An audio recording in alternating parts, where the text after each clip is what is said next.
I kind of just had my jaw drop. You know what I mean? I kind of just was like, "What? I'm gonna wear what? Like, I."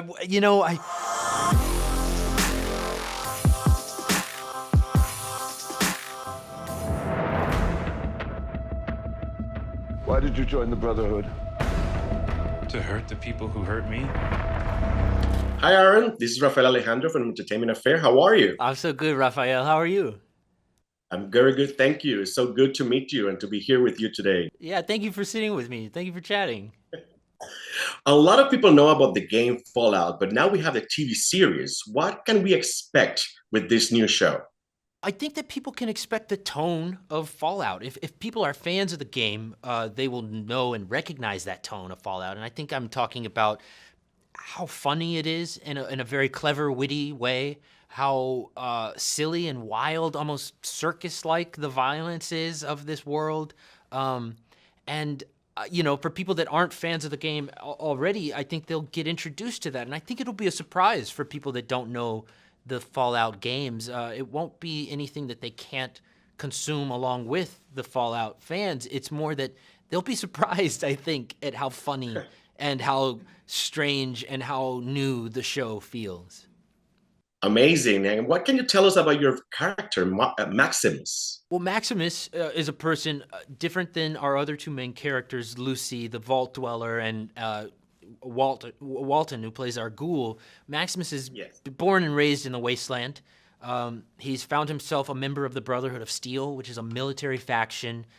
They project power on the wasteland. They've got their big suits of armor. They've got their old world tech that they roam out to try and collect and build upon.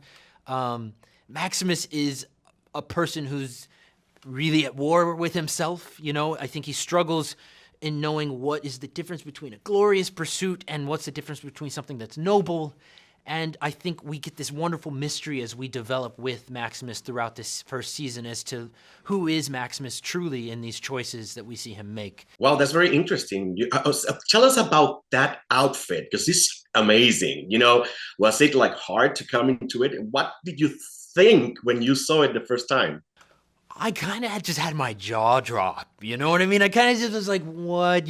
I'm gonna wear what?" Like, I kept gushing over it. I thought it. First of all, I thought it looked so fly, and really, it was this crazy moment I had. One of the first times I got to wear it. We're talking about the red suit, for the armor, the knight suit. Really, it's the first time I wore it on set. I remember walking to the set, and wherever we were shooting, there was a father with his two sons walking their dog, and they stopped and they started pointing at me and, made their dad stop and turn around, and they just stared at me the same way that I looked at the suit when I first saw it, And I remember waving to him. I felt like, "Hey, here's this wonderful moment," and waving at these kids, and it was really cute. It was special. It looks heavy. Is it really heavy, or is it kind of comfortable for you to actually do all the movements with it? No, you know what? I wear the top half of the suit, and just that is 50 to 60 pounds. It's nothing that you can't carry the way it's distributed across your whole body.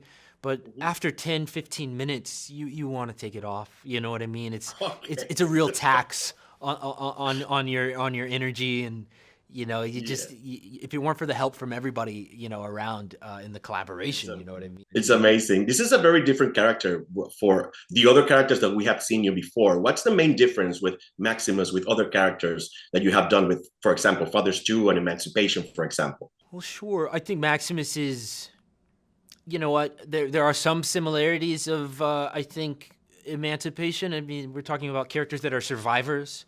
And by whatever means, really, and they go to dark places to survive.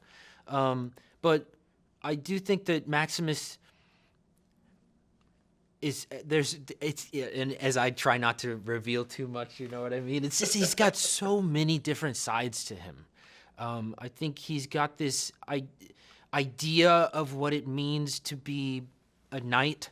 I think I've always described him like Shakespeare describes Cassius and Julius Caesar. He's Oh, wow. ambitious. He's ambitious like a hungry dog, Yeah. He really is always for want of something, and what that is sometimes is a mystery to us. But as we roll through this first season, you get to, I think, discover a little bit more as to who he is truly, whether he's his noble pursuit or he's this glorious, rise in the ranks of the Brotherhood of Steel type of mentality, truly. And maybe it's a split of both, but he really is, Wow. he's at war, and it's really fun to play him. Amazing, Aaron. You got me more intrigued to watch the whole show now. It's such a ride. Oh, I can't wait. It's like April 11th can't come soon enough. I'm like, when can people see it? Thank you very much for the interview. I wish you the best with this show and with the next projects, and I wish to see you soon. Thank you. You as well. Thank you so much for talking with me.